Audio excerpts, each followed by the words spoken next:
Welcome to the Underground, the Steel City Underground, the black and gold standard for Pittsburgh Steelers coverage. Now, here are your hosts, Joe Kuzma and Brian E. Roach.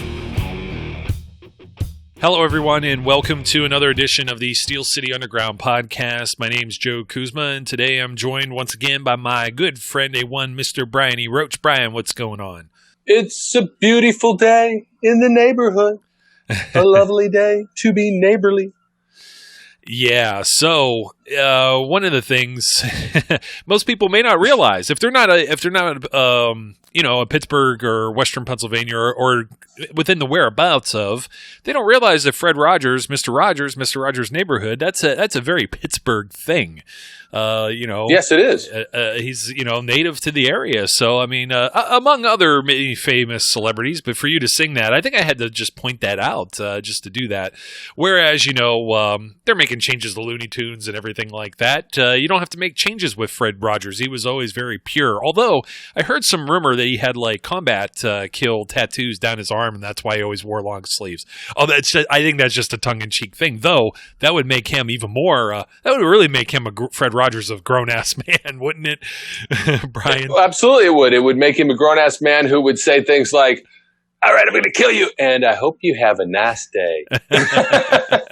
He would be like a Chuck Norris type there. But alas, we had gotten a little bit of news just within the last day or so, and we're, a lot of people I think are confused about how quite to take this. And I don't know how much we'll be able to talk about it, but I think there's some different angles to pursue in speaking about Steelers training camp and how it might be different this year. Obviously, all the coronavirus stuff that was or is, I don't know what's going on with that right now. Second wave and all these other things. I don't get into, I don't even know if I would kick that over to Terry. Like, this is like World Health Organization type stuff. But, that's why I always go to someone else to be the expert. For me, it's just like I might know enough to be dangerous with this stuff. I know to wash my hands and everything like that. But right now, everyone else is trying to keep everyone safe. And in not knowing, we still don't know what's going on with the future. I mean, the NBA is talking about what they're going to come back with, like a 22-team playoff now, this whole revised format. That's still like end of July. That's like 6 weeks away or maybe even longer. I mean, we're talking quite a bit of time, even though I don't think the NBA season ever does finish. So this feels like, hockey, baseball, NBA, they could take a little bit of a break. Like, they have like no off season practically. And, but all these things are being changed. They're talking about playing games at Disney World. I guess they're not going to have like fans and stuff like that. So one of the big things that came out, I think it was the end of last week, was that Steelers training camp, or the NFL had told all teams to stay home. That was the thing that came through. So that meant a 52-year consecutive year run at Saint Vincent College for the Pittsburgh Steelers has come to an end, at least for this year. We'll probably go back to that next year, especially since, they've invested a lot of time, money, and equipment and everything else into the college in Latrobe there over 52 years. And it's been a tradition. And not all teams get to go to, the awesome digs of, college dormitories. But, I'm assuming these are the senior dorms that they're in. They're the nicer dorms. And, of course, if you talk to any of the players, that we've had, even some of the interviews that we've had, I think maybe even Merrill Hodge had said this when we had him on. We may have asked, or Tunch or any of these guys. They didn't have air conditioning, back then. Now these guys, they got it. They're living the high life now, but still the same, they pack up bags, they go to dorms, but this isn't the norm for every single team. Like the Browns are always up at like their practice facilities in Berea. That's where they're at. The Cincinnati Bengals actually have fields that are, and Berea's not, down where First Energy Stadium is. It's not right there on the lake. The Cincinnati Bengals have fields, for example, that are right outside the stadium, and that's where they have their training camp, with the exception of, every now and then there may be a special location and for these teams to hold events. And the Dallas Cowboys, they would go out to Oxnard, California, and you would have things of that nature. So some of these teams, I think it's going to be a change, and it's going to be a change for the Steelers. So, when we saw some of these questions, comments from various people, even just looking at it in the social media thread, some people are saying, "Oh, what's the big deal?" This and that. Well, I think it is a pretty big deal, and in part, we'll mention the second half of that about location. But just the first thing is not being at Saint Vincent College is actually a pretty big deal for the Steelers, even though some of the players, some of the veterans might be happy without having to deal with the dormitories. I think the players are not going to be tremendously upset. I think Mike Tomlin will be a little less happy about it. I know he has spoken at length about how he likes having that isolation, having the team bond together, in that way where you're just with your teammates. It's dedicated time. And the difference will be obviously when they're dealing with it in Pittsburgh, they're gonna be more comfortable because they're gonna sleep in their own beds at night. They're gonna go home. They're gonna do things of that nature. So it's a little different. It definitely, from my standpoint, and many of the players have said this as well. There's something about how that builds the team makeup, the team camaraderie, the team mentality. About that process. And you do have to wonder, will that be the same in this less isolated situation? Not to mention how it's going to impact the fans, because of course it impacts the fans. You've got people who've gone and never missed a training camp. They've gone every single year. It's a tradition. They plan their vacations around it. They do everything they can because it's such an integral part of what they do as far as their rooting lives and their fandom. And now that's out. And while maybe there's a way for them to at least be somehow participating in training camp, we don't know that yet, but we'll get to that when we start talking about where it may be held, or it looks like it's going to be held. But that's a big change for a huge amount of fans. You've gone, I've gone, and there are times when it's just really, really packed. You get the right time of year, and people like to get there to see the backup. Well, I don't think they can see backups on backers. I don't think that's done during a public frame. Usually like Friday Night Lights, typically, Friday Night Lights. they'll pull that out, but people are battling for spots in the shade, and they'll be packed in where the shade is like sardines, which then doesn't really help because you're still hot because you're on top of other sweaty, human bodies pulsating and giving off, heat. Yep, absolutely. And, it's just different. It's a very big change, for how the Steelers do things.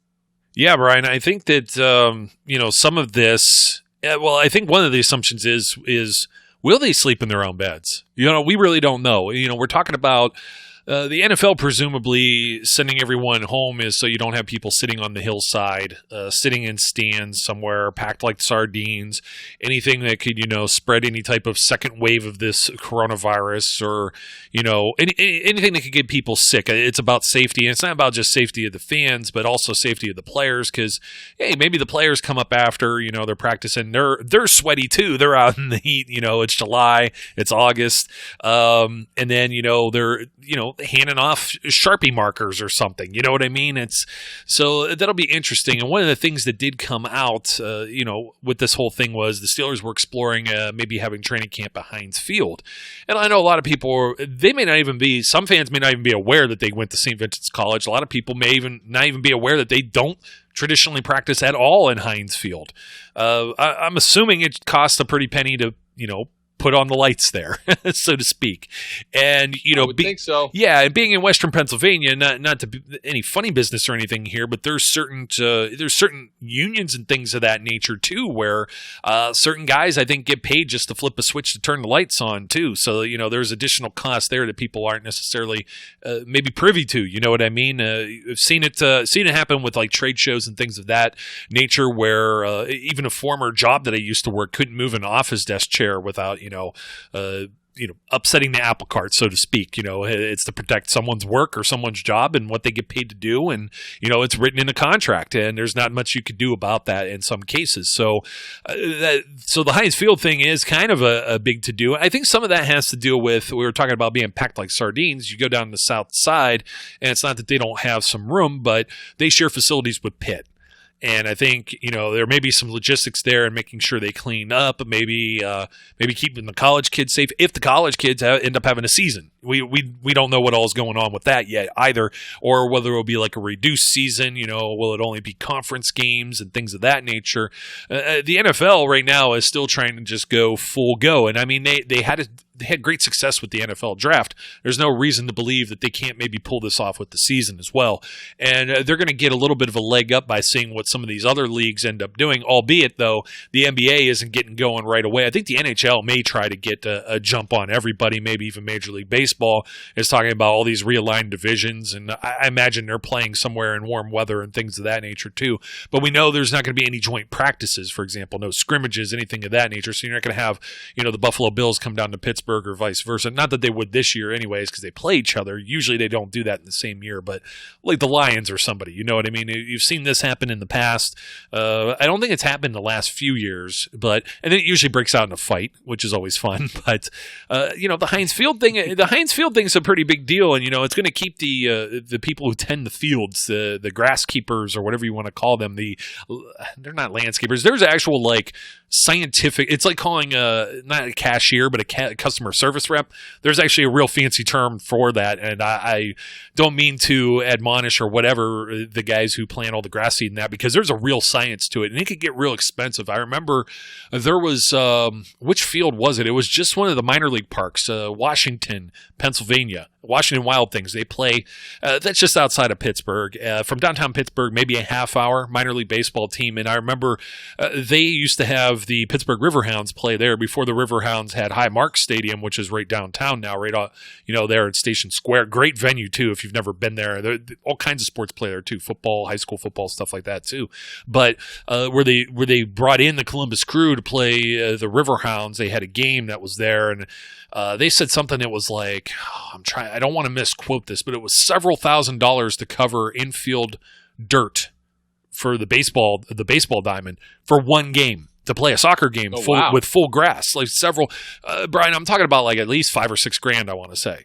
And, so, there's going to be additional costs for the Steelers organization. Now, a lot of people are thinking, well, this is just the Steelers. So, I get it. You know what I mean? Some of these guys like Jerry Jones have billions of dollars. It shouldn't be too big of a deal. But they don't even paint Steelers in the one end zone until you get to November, because Pitt shares the stadium. So there's certain maintenance things that are going to need to be done there when it comes to maintaining the field and having it up to snuff for not only the NFL season, but also for, the college season. And you get some of these times where Pitt plays maybe the night or the day before, and then the Steelers come back and play, and we talk about how miraculous the field ends up looking.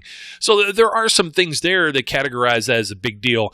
But aside from just maintaining the stadium and, let's talk about the fans. That may be an opportunity to allow fans in and give the Steelers like a litmus test here to see if they could social distance people and what that might look like too, as far as, then hosting preseason and potentially regular season games. Absolutely. I think it gives, the thing is, we don't know what's going to be allowed and what's not going to be allowed. But yeah, it does seem to be a situation that can give them an opportunity to dry run what they want to do to handle social distancing guidelines and rules as the season progresses. Regardless of where we are in August, right?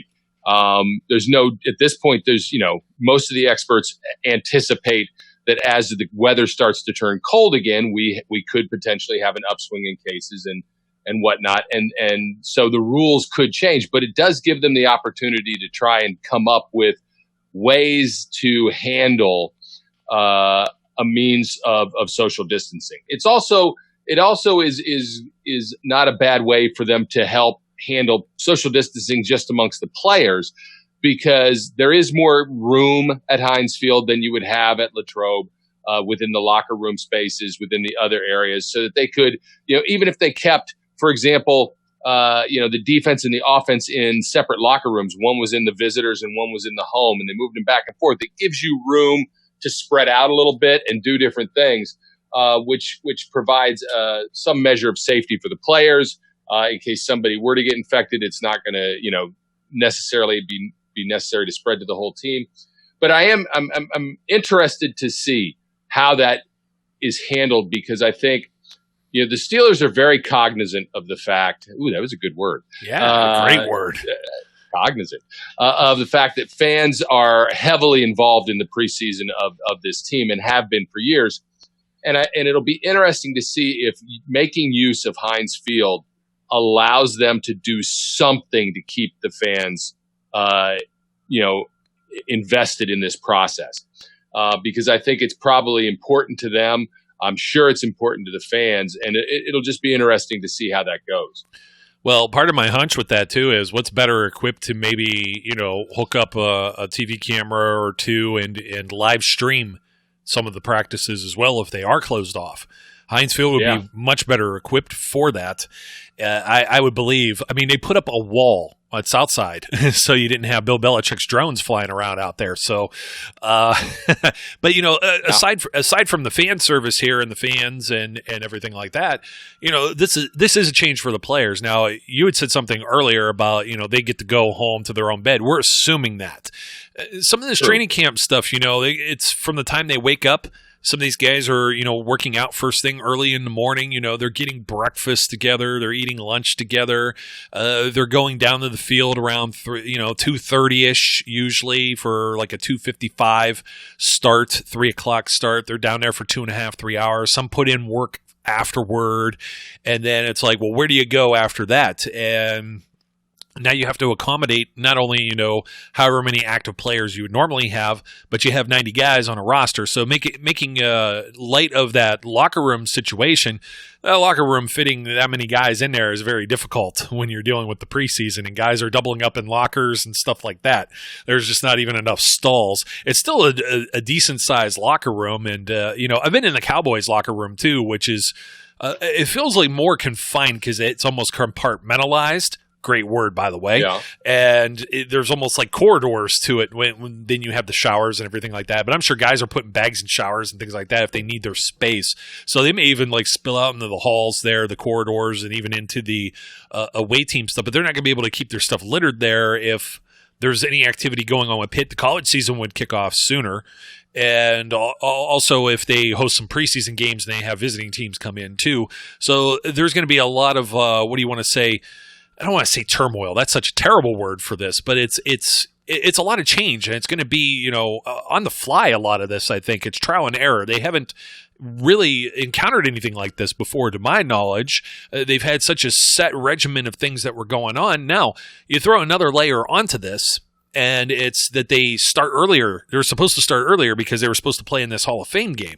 They're supposed to get a leg up and a jump, a week or so earlier than the rest of these teams. So they have less time to prep and prepare for this. I'm sure it's been in the back of their mind, though, back in March, whenever all this quarantine stuff started. So this isn't just coming out of the blue, and it's something that somebody said on the side that somebody finally reported. I'm not sure who, probably everybody, all the usual names, Ed Bouchette, Jerry Dulac, Mark Cabali, our buddy Joe Reuter, all those guys that are, doing the beat. I forget the lady who took over for Jeremy Fowler now, too, with ESPN. Is it Beth? Was her name Beth? And Missy Matthews Porter? And all those. Yeah, something of that nature. I drew a blank. I just noticed she's newer. But anyways, I'll throw all their names out there. Decent people to follow as well if you want some Steelers news too. But going back to this, though, with the players is, when they're at home and they have a home game, they go to a hotel the night before. They check into a hotel. They're going to rent a few floors. It might be the Omni William Penn, for example. It's one of the downtown hotels. And then they have meetings. So training camp isn't just what they do on the field, too. These guys need to grab a shower. They need to grab some food. So it's going to be, some mix of, catering and stuff like that, because they just don't go anywhere out to eat. It's usually catered, and that helps the guys that are there. I hate to call them the camp bodies, but it is what it is. The guys trying to make a roster spot. They don't have oodles of money. And your paychecks come like 1 1/17 of 17 weeks of the NFL season if you're a tenured player. So it's one of those things where these guys are kind of living off bologna sandwiches if you're not a guy that's a regular trying to fight to make the roster. So this is like another stressor for them. And we're talking about they came from wherever in college. Let's take Duck Hodges for example. He's living down in where's Samford at? I wanted to say it was in Alabama. I think it is Alabama because I want to say, Birmingham, Alabama. The game that they played against Youngstown State last year, that was the week 0 game, actually, the very first kickoff for the college football season, but that wasn't played on the university. They had like a neutral location, but it was still down there in Alabama. But anyways, he's coming from Alabama. And where's Duck originally from? Is he from that area as well? I know he can. I know Zach Banner kind of calls him a country boy every now and then. So, he's from Kimberly, Alabama. He's got to come to Pittsburgh and find somewhere to live during all the COVID stuff too, where people have to be cautious about appointments and showing places and stuff. And I know they have agents to do some of this stuff, so their work's cut out for them too. And do their families come with them? Are families going to be permitted to come with them? Like you would see Ben and his wife and kids out there on the field. Antonio Brown always had his kids around with him, and Cam Hayward and many others. And are they going to be permitted to be out there? You know what I mean? And that's another thing. You're away from family. So do you go back home or not? I don't know if they do, or if they're going to be based out of a hotel rather than Saint Vincent College for like 30 days or so.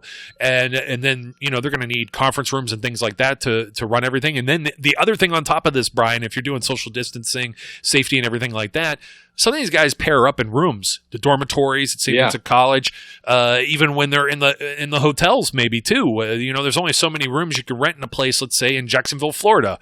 They don't rent out the entire hotel. They don't have all of it. And even if you do, they get a couple of floors. They kind of put up almost like the police caution tape and try and have security and keep people away so they can run their private business and prepare for games. So it's going to be a very interesting thing to see with the players, because this is a little bit of a change of a pace for the guys that have been there, and even the guys who have not. This is really going to be an eye-opening and change of experience, because they just can't lean on one of the veteran guys for, hey, what do I do? Because, hey, we've never been here before. We haven't done this.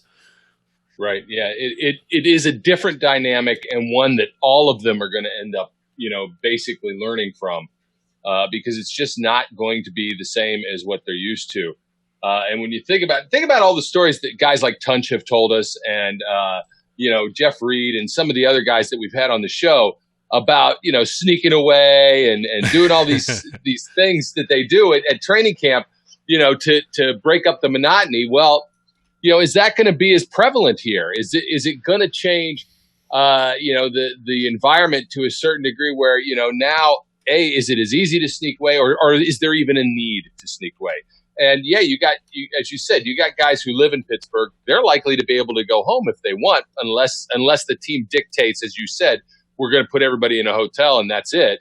But what does that end up meaning in the long run? You're going to book out 90 rooms, 90 plus rooms, because you probably don't want to tandemize people up.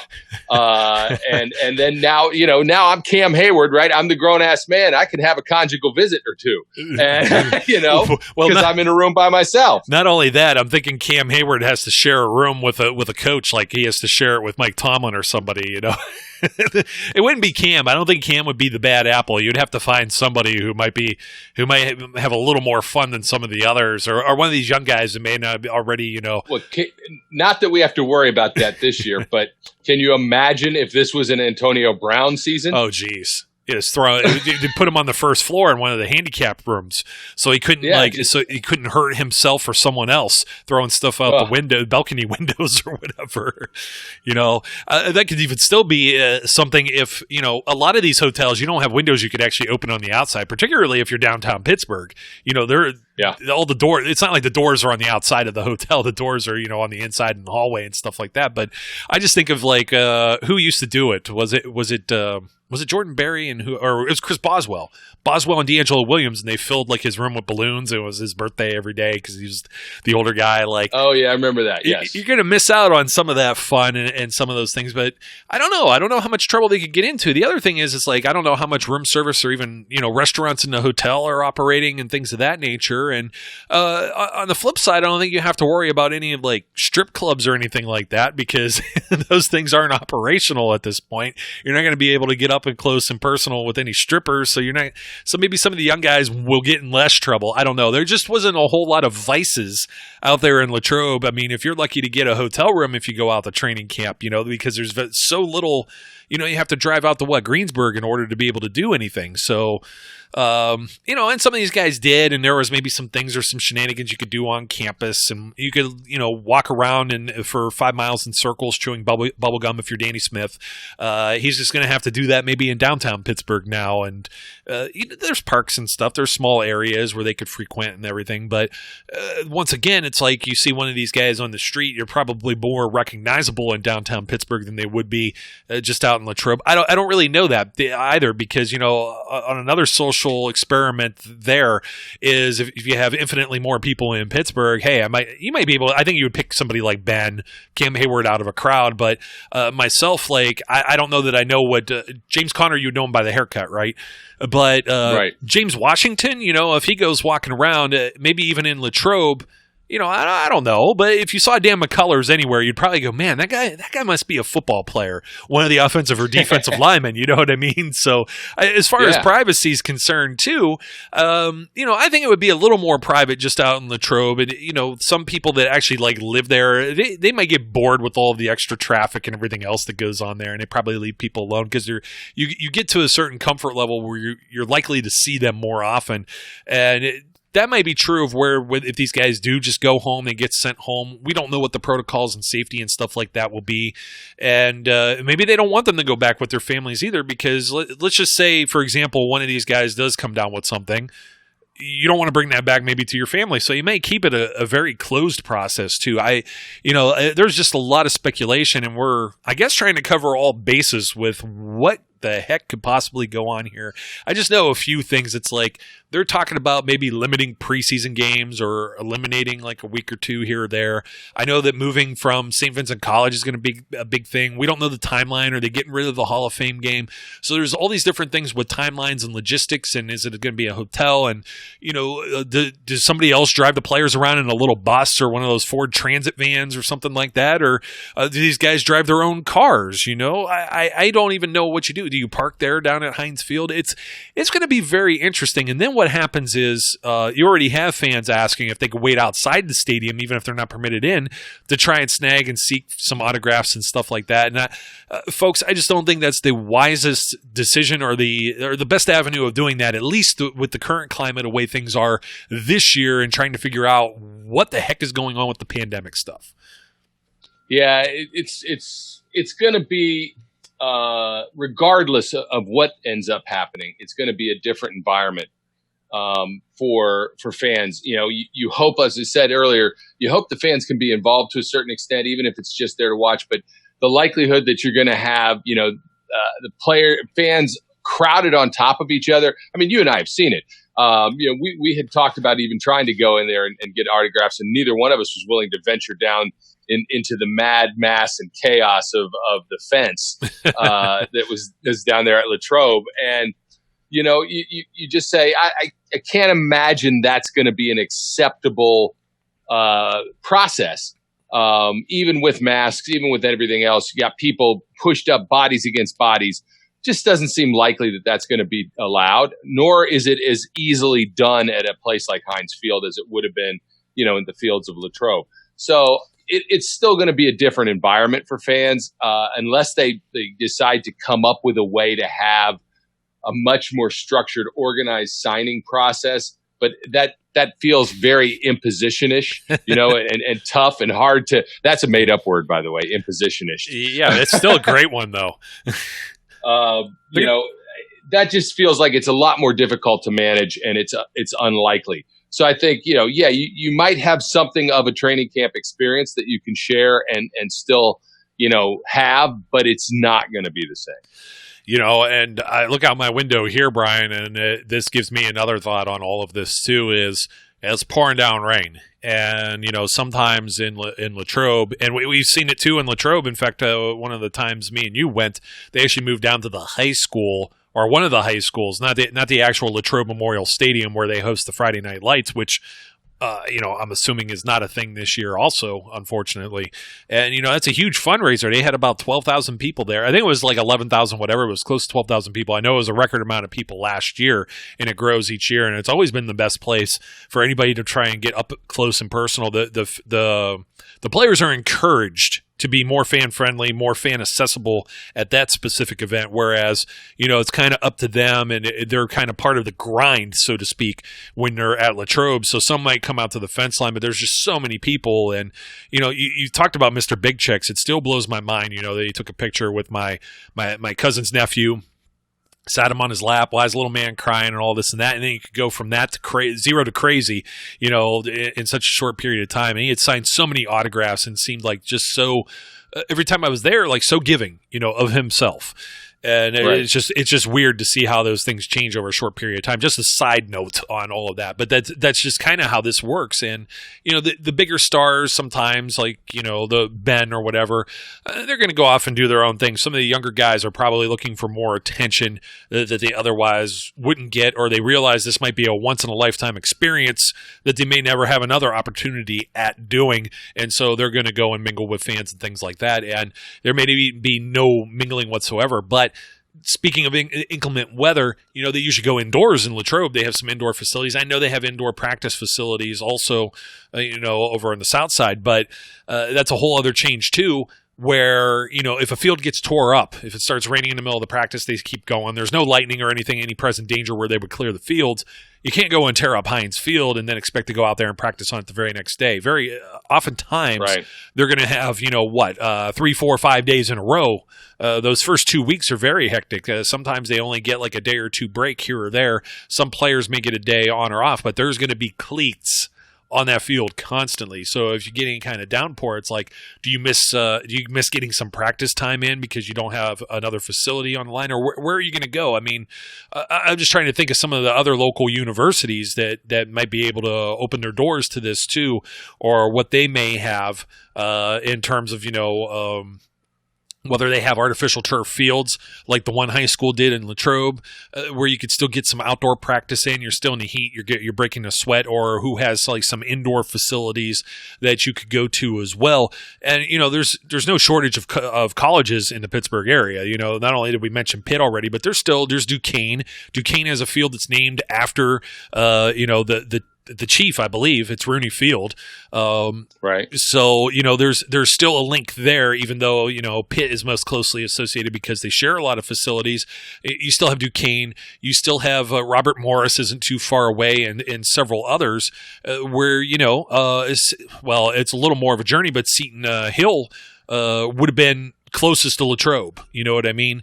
And they have some turf fields and that too. And I don't know that necessarily everything is multi-sport. You might find these guys putting down cones on a soccer field if they have to get it done. It might be by all means necessary. So I expect to hear and see some of these wacky stories unfold over the next few weeks. And then when we get into training camp, just for my own selfish reasons, though, I would like to get there. And no, I'm not the giant autograph seeker. I know you're a big autograph guy, but you're not the kind of guy that just puts a pen in someone's face either. And I think that's the thing that you need to avoid when it comes to these circumstances. Brian looks very annoyed.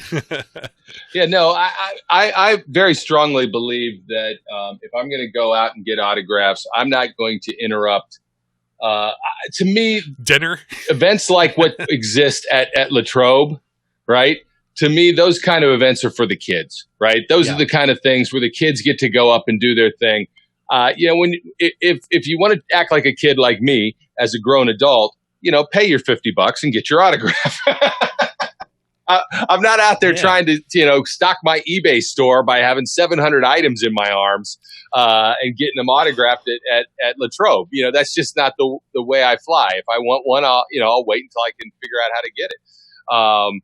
But and primarily because I think that is a much more appropriate use for the kids to do their thing. And I, not that I'm nearly as obtrusive as I was, a little while ago, but I don't need to be all jammed up against a fence. Plus, I don't like people enough. Forget that. I don't want to be around them. Well, that was the thing with the social distancing. I always felt uncomfortable in like tight quarters like that myself. And, I'm a larger guy, you're a decent sized guy yourself, even after all the weight loss, you're still a hulking, imposing figure over there, so it reminds me of Gimli from the Lord of the Rings, but regardless, that was the dwarf guy, by the way, Brian. So yes, I remember Gimli, but he had an axe, so he was an intimidating presence. But it's just one of those things. It's like even me and you next to each other, or if I have like one of my cousins or something, it's like we've been sitting there sometimes in the sun's beating on us, and rubbing elbows and everything like that is just not something I really want to do. And some people forget that it's deodorant season, so there's things like that too. But I have seen some of these guys that, like you said, stock the eBay stores. They got like all their different helmets and several things in their hands and pictures, and like I've seen people carry tubs and bins in the training camp trying to get different people to sign different merch. Now, some of it's kind of cool because they may have like a game worn or something like that, like a pair of gloves or something like that they're trying to get signed. But I usually think if you acquire that to begin with, they probably should have been signed before it was shipped out to you. You know what I mean? I don't know how you authenticate that. I would think. You would think that would normally be the norm. Plus, what? Let's not be funny, but football's a business. It's a short window of opportunity for guys to make money.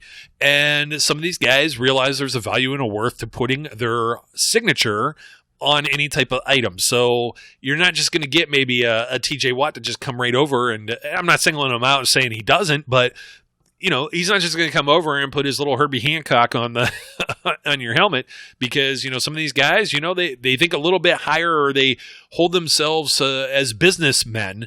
And they're in the business of making some money, particularly, some of the retired guys. I mean, Heinz Ward was working sidelines for Sunday Night Football. He wasn't up against the stands necessarily signing a bunch of stuff. And here's what happens. If he does if he's being nice, there's the one kid. You feel terrible. It's a kid. He's got the puppy dog eyes going, or she, even for that matter, and the football or the helmet in their hands. And they're over the railing, you go and do it, and then all of a sudden there's 10 more hands that come out. You know what I mean?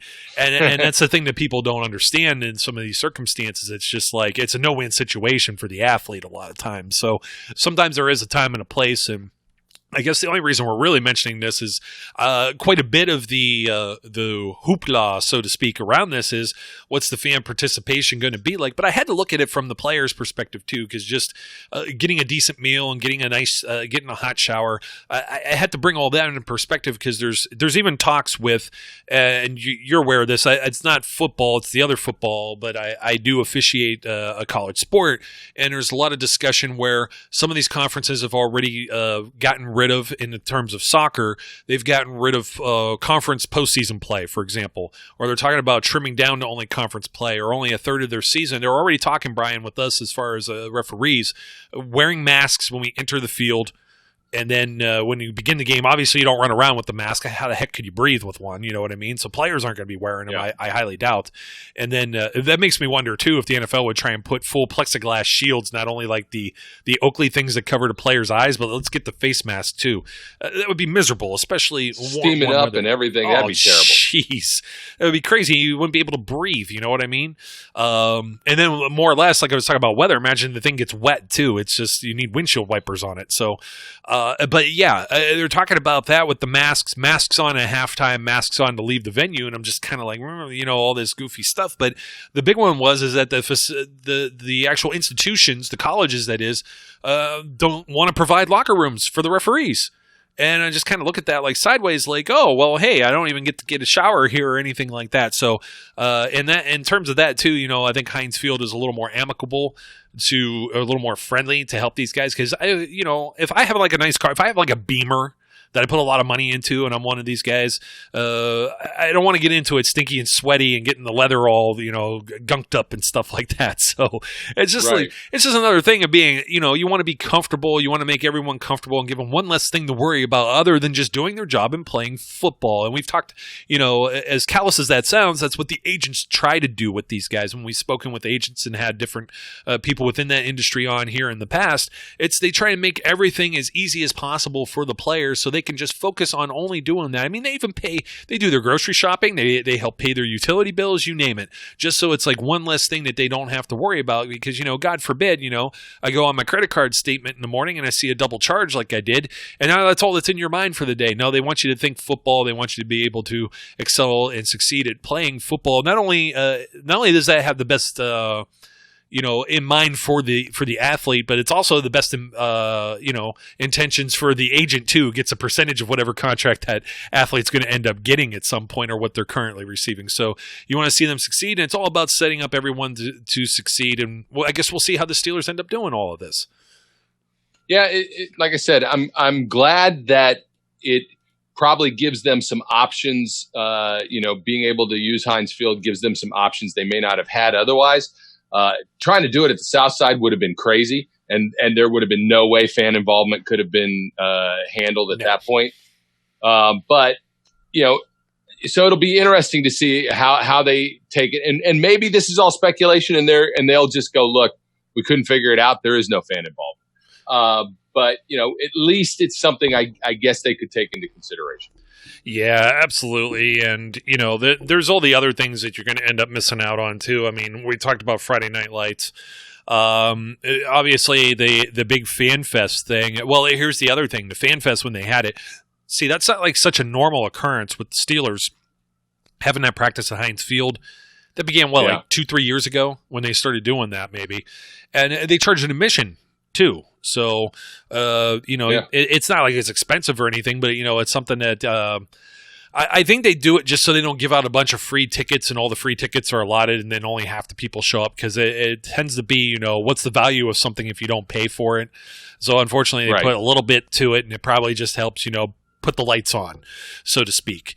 And obviously, they probably don't take that money and put it in their wallet anyways. I do believe that a chunk of it goes to some type of charity or foundation or some noble cause. So they're always doing stuff like that. I mentioned the Friday Night Lights is like that, but there won't be like I don't know, ESPN or whatever else. Do they show up there? How's that all work? With the Heinz Field, there's not really. If every practice is at Heinz Field, then you don't really have the need for like one big night one where you try to attract even more people there. It may be a limited thing too, where they issue numbers almost like waiting in the deli line at the deli counter and give it to you, the season ticket holders or others like that are on the wait list or something of that nature too, where it's more reserved and then they control where everybody sits and things like that too. So it's going to be something that's going to be interesting to look forward to. The other thing is, they had all these games. They had all these vendors. You can go and you can buy things. You can buy shirts. You can buy all this different stuff. And it's like most of that's going to be missing. I don't know that they're going to want people in shops, especially the shops like you have at Heinz Field. You know how uncomfortable those are on game day? It's like 2 people max. It's going to be the way it's going to be, and you're going to be waiting outside the line like I was at the Under Armour outlet for 35 minutes the other day. So just to get in the door. So, I mean, it's I hate using the word new normal, but right now that's the life and times that we live in, and it's going to be interesting to see. I'm sure somebody will bring up some other thing that we didn't cover, so go ahead, feel free to do the usual, like, comment, subscribe, and I'm sure we'll cover it on the next show because we got some other things that we're going to be looking forward to this preseason aside from just trying to see how the heck do they get the wheels turning on this 2020 NFL season. Absolutely. I had to get one in. Get one in before the end of the show. Oh, man. You know what? I forgot. I had heard it. Somebody else somewhere had done that same thing, and they were needling the guy for the same thing. It was something like on national TV or anything like that. I don't remember what it was. It may have even been like WWE that I heard the guy go, absolutely. And somebody just paused, and I was like, me and Brian did that. We did that first. We're the originals. We're the OGs. So, hey, buddy, it's always good talking to you. And, a little bit shorter of a show, but we don't need to always yak everyone's ears off anyways. And I'm actually surprised we had this much to say about it. But, I mean, there's just a lot of different things to cover and a lot of different things to say, do, or think about with all this stuff. And I guess we're just going to have to wait and see how it all unfolds. Absolutely. Yeah. What else are we going to do, right? We could I don't know. I'm just going to shut up. Yeah, I don't know, man. You're not going to be able to fly the drone down there, I don't think. So it would be interesting. You could try. Get a boat, go down the run of the Three Rivers, make a right there, and then you're over at Heinz Dock and try and send the thing over the wall and see what'll happen. It'll probably get shot down. That's just shoot my drone down, yeah. Danny Smith. He's got it's like no good, yeah. He'll throw his bubble gum at it. He's got his air. He probably has like an air rifle or something, you know. Get rid of the pests. But none of that is going to be good. I do not want. This is what this is completely off topic, and listeners, we always appreciate you listening, but this is completely off topic. Anyway, my point is, you're going to spend $700 on a daggone drone, some ridiculous amount of money on a drone, and then you drive it into a wall. Who's got that kind of money? What the heck are you doing? No. If I have a drone, believe me, I'm going to be furious if something bad happens to it. I'm not taking chances with that thing. It costs too much money. Well, and that's if you're doing like the HD footage and things like that. We had like a little cheapo one that we got. It was under $100, but none of the footage from it would be worth a squat to show anybody. We're talking like early YouTube, and things of that nature. So little postage stamp sized images. It's a cool little thing to check out, and you can see it play like out on your phone and stuff like that. But the rebroadcast or anything like that, that'd be really fun. You know what? Just closing out when we always needle and make fun of some things. We do know that there are some of the guys who show up at the training camp, the big telephoto lens that you're not supposed to have, and guys that are sitting there with like whiteboards and charts and stuff trying to draw up stats and plays for things that don't mean a hill of beans because they're just working on things and practicing, you know what I mean? And people are taking stats. So this guy was this, 6 of 11 for, whatever yards and 2 picks. It's like, come on, man, get out of here. At least we don't have to deal with any of that nonsense or guys bowling over kids to try and get their big, me laugh. Yeah, get their big Zoom camera in and everything like that. So, but that you just made me think. You be careful out there amongst those English young men. But that's going to be, but that's what made me think of it. It was like, if anybody's going to do it, it's the people who get a little too over obsessed with what's going on at training camp. It would be the ones to fly the drones over there, and perhaps we gave them an idea. They'll rent a whole boat and everything else, the whole spiel. So, anyways, way off topic, but had to throw it out there. I understand. I'm not taking it and running with it, even though I want to. Do not run with the ball. Just set it down. Walk away. Just walk away. Well, his name's Brian. My name's Joe. We appreciate you listening as always. And, we're just going to put a bow on it from there. So until next time, folks, we encourage you to be safe, be good, and we'll catch you later. We would like to thank you for listening and remind our listeners to follow us on social media and our website, www.steelcityunderground.com.